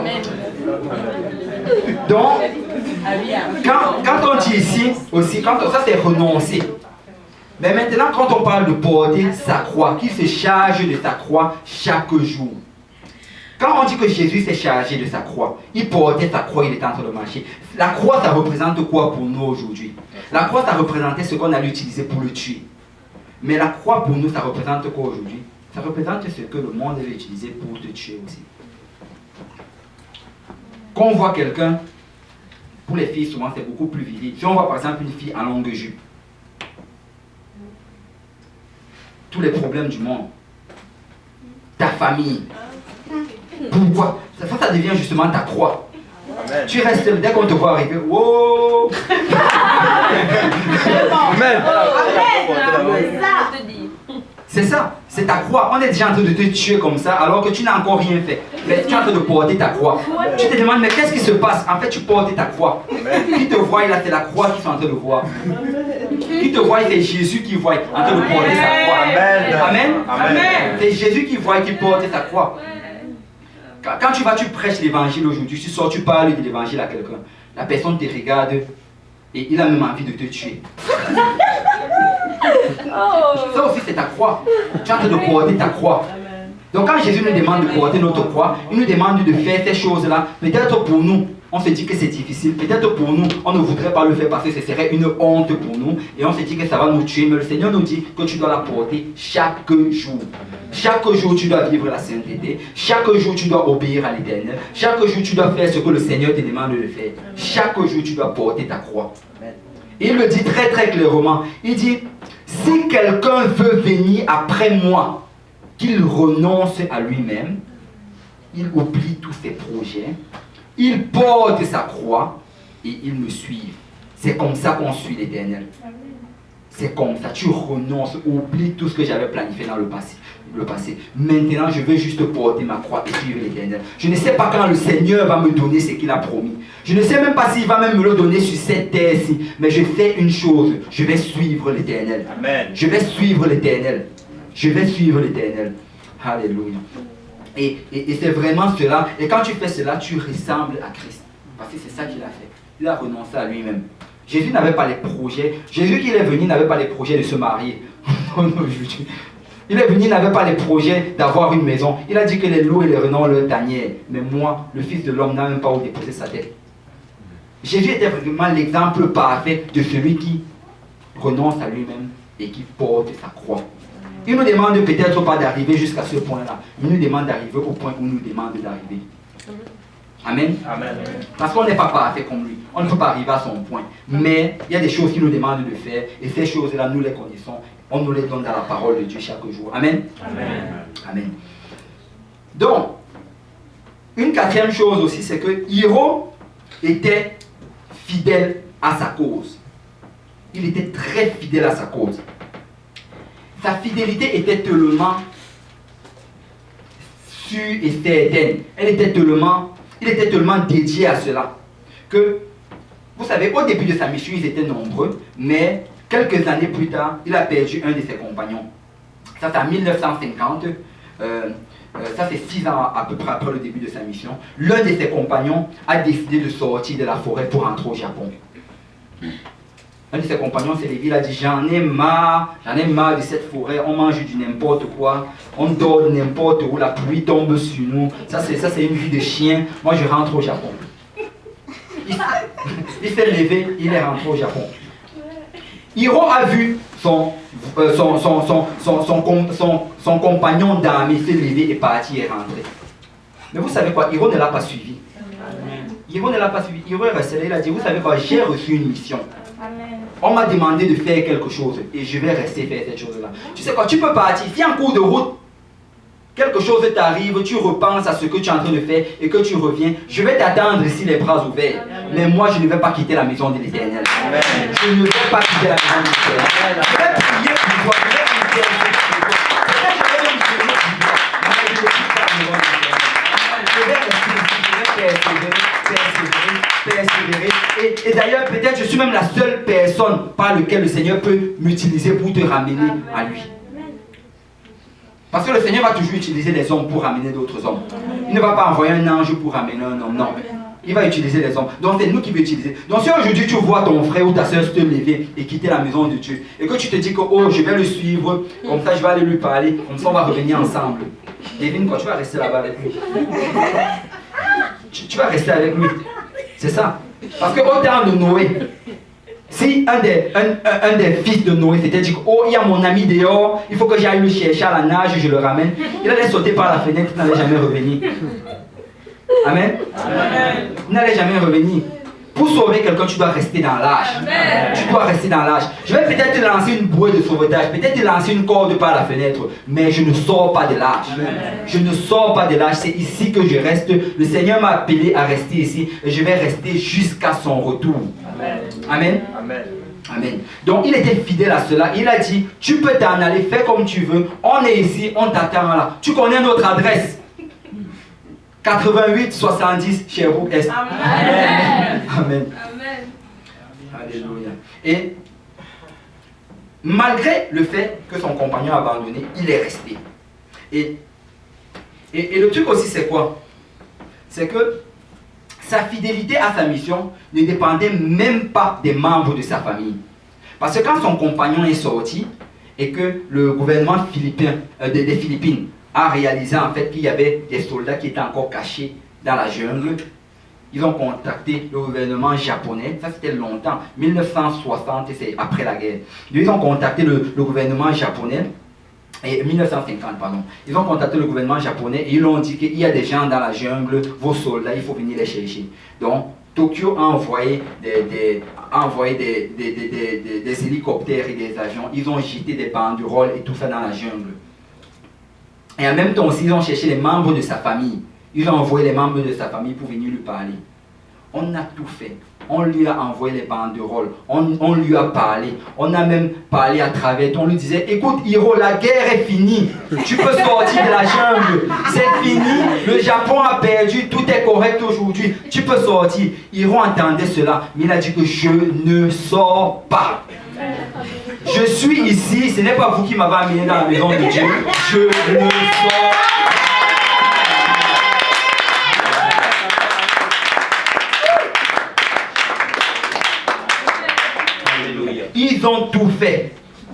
même les membres imaginez les membres de sa famille, Hiro, avec les pleurs, sors de la maison sors de la jungle, sors de la jungle, il faut que tu sortes, la guerre est finie, tu n'as plus besoin de combattre, tu peux arrêter avec ta mission maintenant. Il a dit, je ne sors pas. Amen. Pleurez comme vous voulez, amen. Je vais prier pour vous. Amen.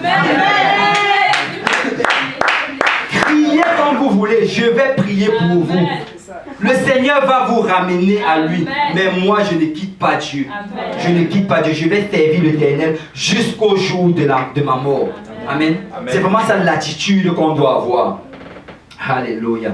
Et ensuite, même à travers, par la suite même, un de ses amis est tombé au combat. Parce que après, pendant les années, des gens sont morts. Lui, il se retrouvait seulement 2 à la fin. Lui et son dernier compagnon d'armes.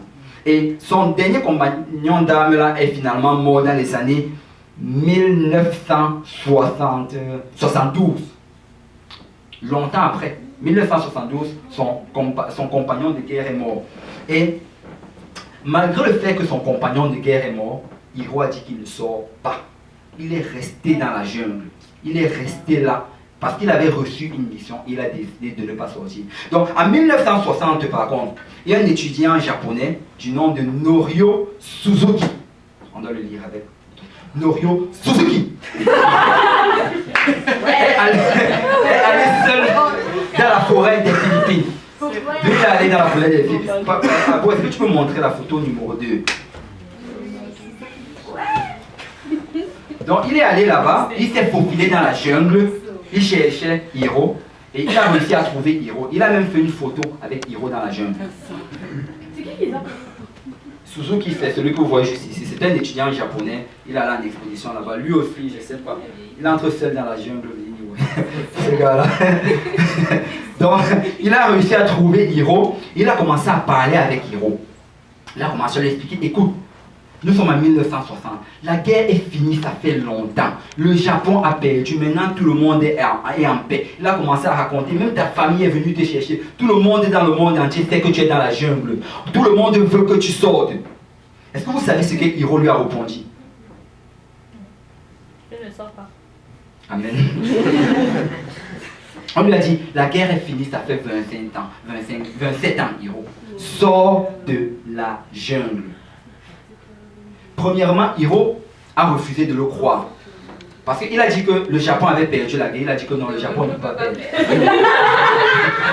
Le Japon ne peut pas perdre. L'armée de Dieu ne peut pas perdre.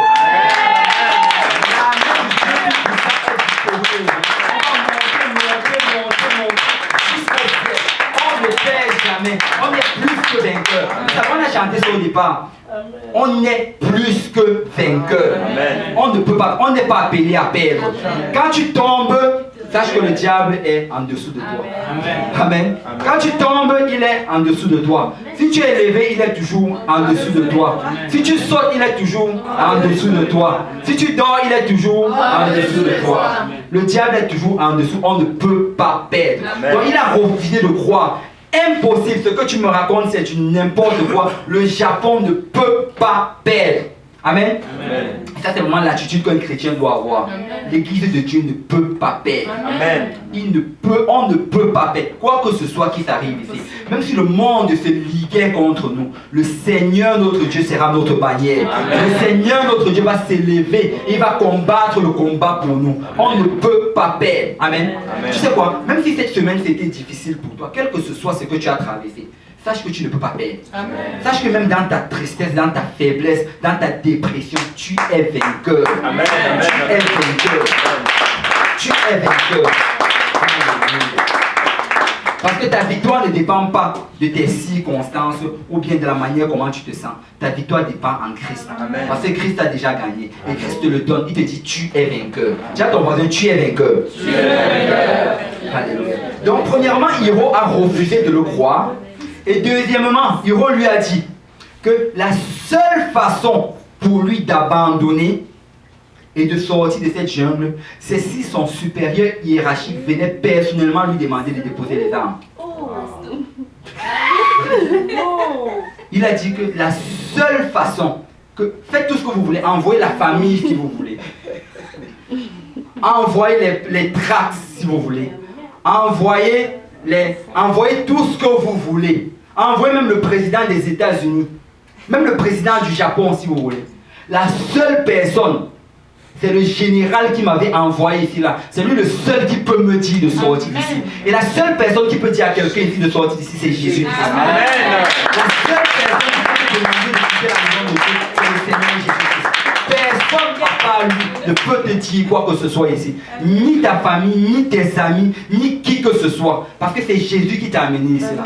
C'est Jésus qui t'a amené et c'est Jésus qui va venir te prendre le jour de l'enlèvement. Amen. Amen. Alléluia. Donc il est resté et il n'est pas quitté. Il a continué le combat. Il n'a pas abandonné. Il a continué. Mais vous savez quoi? Il y a quelque chose que j'aimerais quand même apporter par rapport à cette histoire-ci. Et j'aimerais que tu dises à ton voisin maintenant, sois très attentif. Si jusqu'à maintenant tu n'as pas compris tout ce que j'ai dit dans le passé, comprends au moins ceci. Pendant ces 30 années qu'il a passées dans la jungle, il s'est manifesté à gauche et à droite. On entendait qu'il combattait certaines zones de l'ennemi ici, certains trucs de là. Et on voyait ses traces à gauche et à droite, on ne pouvait pas le repérer. Mais il n'y a que pendant 10 ans, une période de 10 ans, qu'on n'a eu aucune nouvelle de lui. Rien de rien. Le Japon, les Philippines, ils ont cherché absolument rien. Et c'est au terme de ces 10 ans-là, en 1959, le Japon a déclaré officiellement qu'il était mort. On a écrit un acte de décès au Japon, on a célébré son deuil au Japon et tout. On a dit qu'il était mort. Parce qu'on n'avait aucune nouvelle de lui. Et pourquoi est-ce que je parle de cela? C'est parce que dans la vie, dans la jungle, on va avoir des hauts et des bas. On va toujours, je l'ai dit tout à l'heure, tu vas avoir des montagnes et tu vas avoir des collines. C'est toujours comme ça quand tu vis dans la jungle. Et peut-être que ces hauts, c'était qu'ils combattaient les zones de l'ennemi, peut-être qu'ils faisaient toutes ces choses-là. Mais laissez-moi vous dire qu'il a eu un pas de 10 ans. Pendant 10 ans. Imaginez ce que ça prend. Que tu es déprimé pendant 10 ans. Pendant 10 ans, il était en bas. Et tout le monde qui est dans la jungle va passer par cela. Tous ceux qui sont dans l'église vont passer par un niveau où ils seront déprimés. Déprimés, tristes, ils vont se sentir comme rien. C'est comme si le monde était en train de s'écrouler autour d'eux.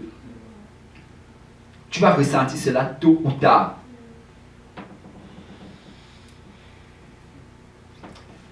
Un temps où tu n'arrives même pas à prier. Tu te sens tellement mal, tu te jettes à genoux, tu n'arrives même pas à prier. Tu ne ressens même pas la présence de Dieu. Un temps où tu ne peux même pas jeûner un jour. Souvent, peut-être tu as peut-être déjà eu l'habitude, peut-être tu as jeûné même les 3 jours, les 5 jours, les 7 jours. Mais ce temps-là, tu ne peux même pas jeûner un jour. Tu commences, tu te sens abattu. Tu ne réussis même pas à lire ta Bible. Rien ne va. Tu n'as même pas envie de voir même quelqu'un de l'église parce que tu as l'impression que quand tu vas le voir, il va lire à travers toi, que tu es tellement déprimé et triste et que tu te sens tellement sale. Tu vas passer par cela, tôt ou tard. Et je sais que la plupart d'entre nous sont déjà passés par cela. Et laisse-moi te dire que tu es déjà passé par cela, mais ce n'était pas la dernière fois. Amen. C'est ça. Pourquoi? Parce que c'est les hauts et c'est les bas, c'est les hauts et c'est les bas. C'est vraiment ça la vie avec le Seigneur. Tu auras des hauts et tu auras des bas. C'est comme si on était sur une montagne, sur les montagnes russes. Tu vas voir des hauts et des bas. Que celui qui est debout prenne garde de ne pas tomber, comme Paul l'a dit.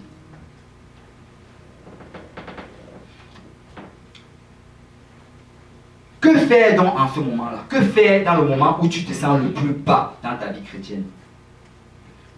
Qu'est-ce que tu peux faire par rapport à cela? Et c'est là qui vient le titre de mon message. Tu dois passer justement en mode de suivi.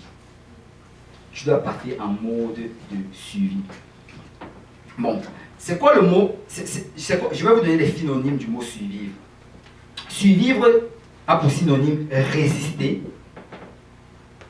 persister, continuer à exister. Donc tu résistes, tu persistes, tu continues à exister. Le diable veut que tu sois mort, mais non, je ne mourrai pas, je vivrai et je raconterai les œuvres de l'Éternel. je ne mourrai pas, je vivrai. Il faut que chaque jour, dans ces moments-là, chaque jour quand tu es dans un moment de tristesse, tu dis je ne mourrai pas, je vivrai. Je vais quand même continuer à servir l'Éternel. Peut-être que je n'ai pas pu jeûner aujourd'hui, mais je vais continuer à servir Dieu. Parce que mon salut ne dépend pas de si j'ai jeûné ou si je n'ai pas jeûné. Ma victoire ne dépend pas de si j'ai jeûné ou si je n'ai pas jeûné. Je vais aller au ciel que je gêne ou que je ne gêne pas. Mais je vais continuer à servir l'Éternel. Peut-être que je suis tombé aujourd'hui. Mais le fait que je sois tombé une fois ne signifie pas que je suis perdu. Parce que la Bible dit que le juste tombe 7 fois, mais il se relève. Le juste tombe 7 fois, mais il se relève. Ça, c'est une autre chose, une autre promesse que l'Éternel a donnée. Tu vas tomber. Si tu n'es pas encore tombé, sache que bientôt tu vas tomber. Mais sache qu'il faut aussi que tu te relèves. Il faut que tu rentres vraiment. Ça, c'est vraiment un mot du suivi dans lequel tu dois avoir. Dans ta tête, tu dois être décidé. Décider que quel que ce soit qui arrive, je vais continuer à exister. Je vais subsister, je vais persister, je vais continuer à vivre. Et dans ce temps-là, même si tout ce que tu entreprends ne marche pas, il faut vraiment que le pas, ce qui soit à la base de toute ta pensée, c'est que le Seigneur est mort sur la croix pour moi. Christ a donné sa vie pour moi. Peut-être que j'ai l'impression que je ne vaux pas la peine, mais Christ a vu que je valais la peine. Amen.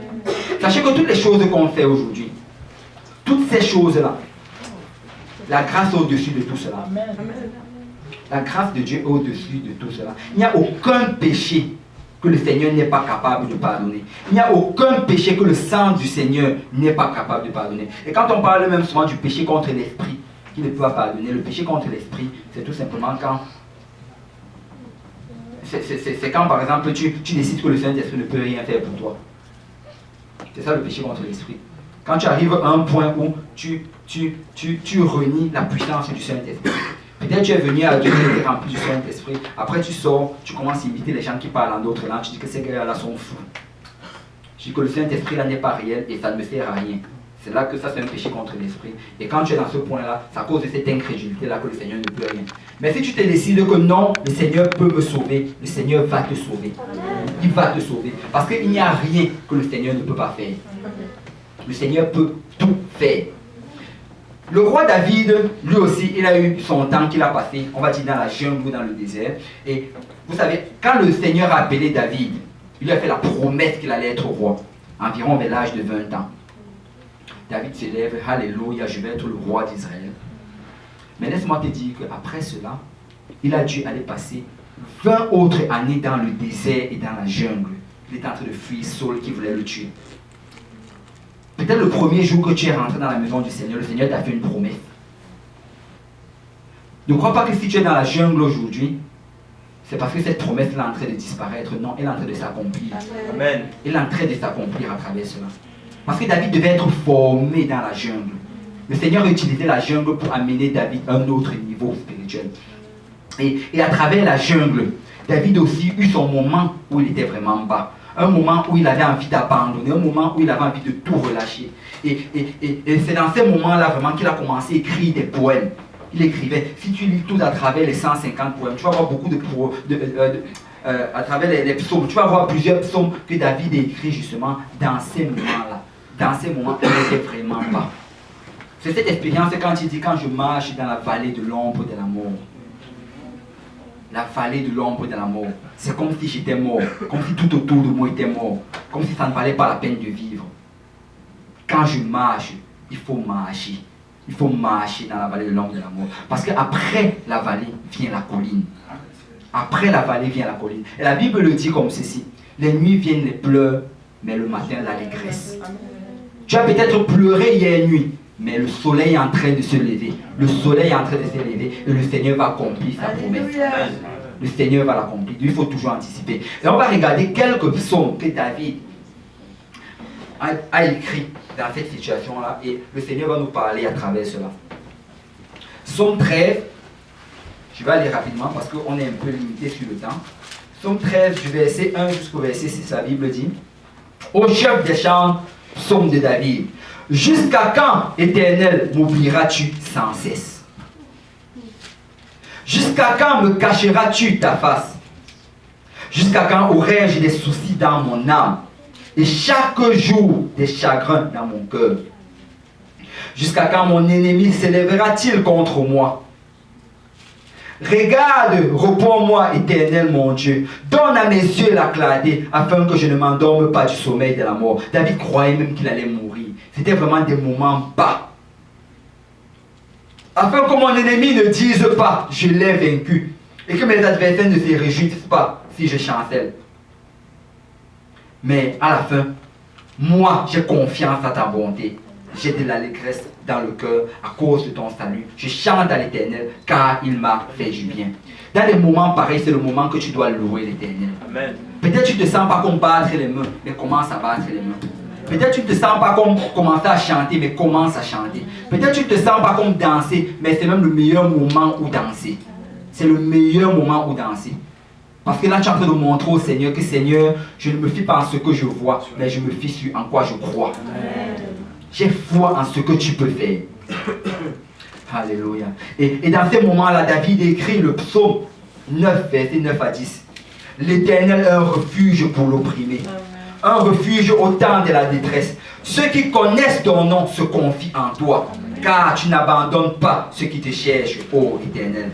Le Seigneur ne t'abandonne jamais, il est avec toi. C'est pour ça que la Bible dit, quand je suis assis dans les ténèbres, l'Éternel sera ma lumière. Pourquoi? Parce que tu es dans les ténèbres, mais il est là avec toi. Il est ta lumière. Il est ta lumière. Il ne t'a pas abandonné. Mais s'il te laisse dans cette situation-là, c'est juste parce qu'il veut t'amener à un autre niveau spirituel. Il veut te faire bâtir des muscles spirituels. Il veut t'utiliser puissamment dans son royaume. Amen. Verset 18, toujours du chapitre 9. Non, verset 19, pardon. La Bible dit, car le malheureux n'est point oublié à jamais, l'espérance des misérables ne périt pas toujours. L'Éternel n'oublie pas le malheureux. Chapitre 10, verset 14, tu regardes cependant, car tu vois la peine et la souffrance. L'Éternel voit la peine et la souffrance. Pour prendre en main leur cause, c'est à toi que s'abandonne le malheureux, c'est toi qui viens en aide à l'orphelin. Chapitre 12, verset 6. Parce que les malheureux sont opprimés et que les pauvres gémissent. Waouh! Parce que les malheureux sont opprimés et que les pauvres gémissent. C'est parce que tu gémis. Maintenant, dit l'Éternel, je me lève et j'apporte le salut à ceux contre qui l'on souffle. Le Seigneur est en train d'apporter son salut aujourd'hui dans la vie de certaines personnes ici. Chapitre 22, verset 25, la Bible dit, car il n'a ni mépris ni dédain pour les peines du misérable.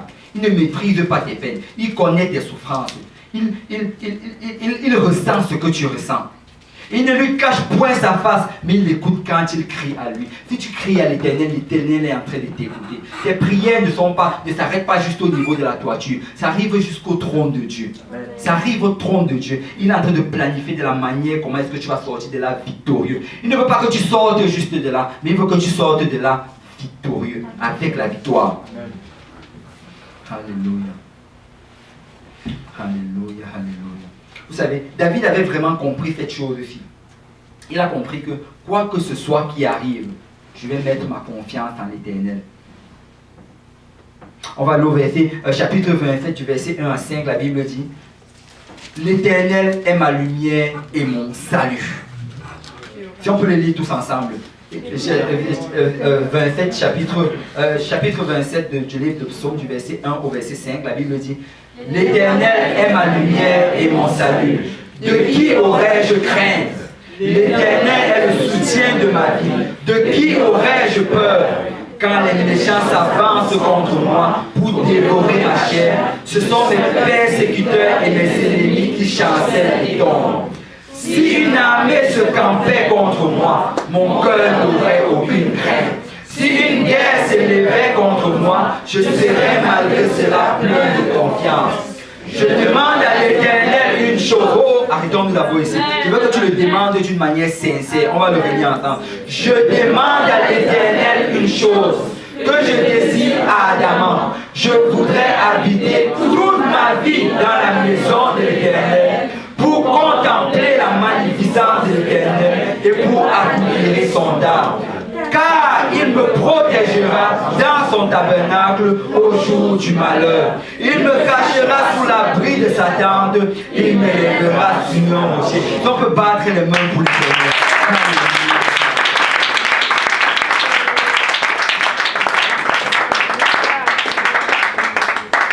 Il faut demander à l'Éternel que tu veux rester dans sa maison, que tu veux rester dans l'âge, parce qu'il n'y a rien dehors pour toi. Ton salut se retrouve dans l'âge.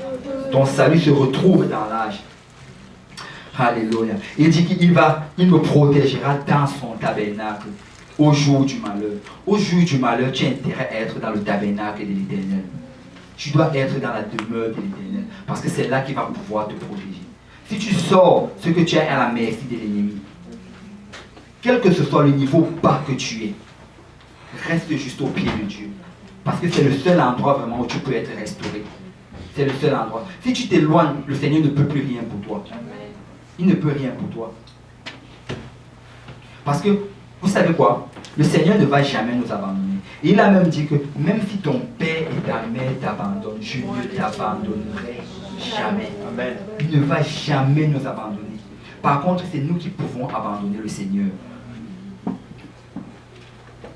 Mais j'ai décidé une chose, je ne vais jamais abandonner Dieu. Amen. Je ne vais jamais abandonner Dieu. Et comme il a dit sur la parole de 2 ou 3 témoins, toute vérité soit accomplie, je vais aller au ciel. Parce que lui, il ne va pas m'abandonner, moi, je ne vais pas l'abandonner. Et ça fait 2 et on va aller au ciel. J'ai demandé, n'abandonne jamais l'Éternel. N'abandonne jamais l'Éternel. N'abandonne jamais l'Éternel. Voici un de mes psaumes préférés. Psaume 11, verset 1. La Bible dit de David. C'est en l'Éternel que je cherche un refuge. Comment pouvez-vous me dire, fuis dans vos montagnes comme un oiseau? C'est en l'Éternel que je cherche un refuge. Je cherche mon refuge dans l'Éternel. Comment tu peux me dire de fuir dans les montagnes comme un oiseau? Comment tu peux me dire de sortir de l'église? Comment tu peux me dire d'aller à Calgary? Amen. Comment tu peux me dire de quitter l'église à Montréal pour partir dans les montagnes comme un oiseau? De quoi tu parles? C'est en l'Éternel que je cherche un refuge. C'est lui qui est mon refuge. C'est lui qui est mon salut. C'est lui qui est mon rédempteur. C'est lui qui est mon protecteur. C'est lui qui est tout pour moi. Comment peux-tu me dire de sortir et d'aller dans les montagnes comme un oiseau? Je vais rester près de l'Éternel. Je vais continuer à contempler la bonté et la grandeur de l'Éternel. Parce que c'est lui la source de mon salut. Il est mort sur la croix pour moi. Alléluia. Et quand tu arrives à ce mode de suivi, tu dois rester proche de l'Éternel. Tu dois rester proche de l'Éternel. Parce que quand tu vas rester proche de l'Éternel, après les hauts, après les bas, après les montagnes et après les vallées, après les nuages et après le fond des océans, à la fin, le Seigneur va t'accueillir dans son royaume. Parce que tu sais quoi, si tu restes proche de l'Éternel, si tu te soumets au voile de l'Éternel, le diable ne peut absolument rien faire pour t'envoyer en enfer. Il ne peut rien contre toi si tu restes proche de l'Éternel. La seule question c'est, est-ce que tu vas rester au pied de l'Éternel? Est-ce que tu vas rester au pied de l'Éternel? Parce que si tu restes et tu gardes cette mission-là dans la tête, c'est le Seigneur qui m'a envoyé ici, là, et c'est le Seigneur qui va me sortir d'ici, là, par l'enlèvement. C'est le Seigneur qui m'a amené ici, c'est le Seigneur qui va venir me prendre. Si tu gardes cela dans ta tête, tu peux avoir la conviction et la ferme assurance que tu vas être sauvé. Parce que le Seigneur désire que tu sois sauvé même plus que toi-même. Il le désire même plus que toi-même. Donc si tu as la moindre volonté, si tu as la foi comme un grain de sénévé, le Seigneur peut te sauver. Amen. Amen. Amen. Alors, est-ce que tu peux montrer la dernière photo? Finalement, en 1974, on est allé chercher son ex-commandant. Il était déjà vieux dans la retraite. Il était déjà en train de vivre peut-être dans la campagne avec sa famille. On est allé le chercher. Va chercher ce gars-là dans la jungle. Va chercher ce gars-là dans la jungle. Ce vieil homme-là s'est levé, il s'est habillé. En fait, va d'abord à la photo. C'est la photo, je crois, la 3, ouais, c'est ça. Donc, le voilà, je crois, à côté, peut-être en veste, je crois que c'est lui. Donc, il s'est bien habillé, il est sorti, il est rentré dans la jungle, il s'est promené dans la jungle, il a cherché Onoda, il a cherché jusqu'à ce qu'il a trouvé. Et qu'il a trouvé, il a dit, je te relâche. Entre dans la paix de ton maître. Entre dans la paix de ton maître. Et c'est ça, c'est vraiment ça. Nous, on doit vraiment attendre le retour de l'Éternel. Et il n'a pas abandonné tant que le Seigneur n'était pas revenu. Et si vous pouvez bien remarquer ici, là, il avait, en fait, quand tu lis son histoire, on dit qu'il avait encore toutes ses armes avec lui. On dit que son âme était très très bien entretenue. Son épée était bien entretenue. Toujours très très bien appliquée. Ses habits même de combat étaient encore là. Tout avait vieilli sur lui, mais ses équipements étaient toujours en pleine forme. Pourquoi? Parce qu'il avait décidé d'attendre l'Éternel. Il avait décidé d'attendre son moment. Et nous aujourd'hui, il faut qu'on décide d'attendre l'Éternel. Je vais attendre l'Éternel. Je vais attendre jusqu'à son retour. Il va me dire, entre dans la paix de ton maître. Entre dans la paix de ton maître. Si on peut se lever tous ensemble. Alléluia. Dis à ton voisin, attends le retour de l'Éternel. Attends le retour de l'Éternel. Attends le retour de l'Éternel. Attends le retour de l'Éternel.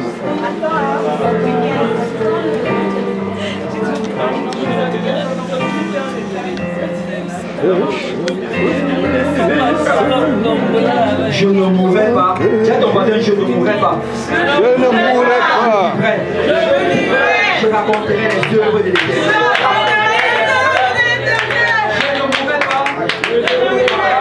Je vivrai, je raconterai les œuvres de l'Éternel. Quelqu'un le dise avec foi, je ne mourrai pas. Je vivrai, je raconterai les œuvres de l'Éternel. Encore une fois, je ne mourrai pas. Je vivrai, je raconterai les œuvres de l'Éternel. Je ne mourrai pas. Je raconterai les œuvres de l'Éternel. On peut battre les mains.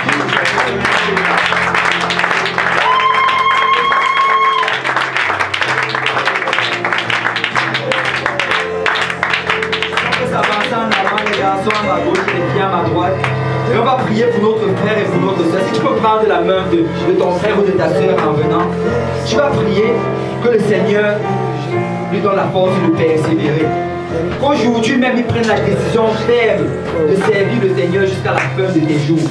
Qu'il décide que je ne mourrai pas, mais je vivrai et je raconterai les œuvres de l'Éternel. Alléluia. Je veux que tu pries pour ton frère ou bien pour ta soeur, comme si tu priais pour toi-même. Comme si tu imaginais, comme si d'un moment ou d'un autre, le diable allait faire quelque chose pour les tirer de la maison de Dieu. Mais quand tu pries pour cette personne-là, comme si tu voudrais qu'on prie pour toi en ce moment précis-là. Prie de tout ton cœur, prie d'une manière sincère, prie avec foi que le Seigneur va étendre sa bannière en ce moment-là, que le Seigneur va lui rappeler ses promesses, que le Seigneur va lui donner la force de crier haut et fort, je ne mourrai pas, je vivrai et je raconterai les œuvres de l'Éternel. Si on peut prier tous ensemble.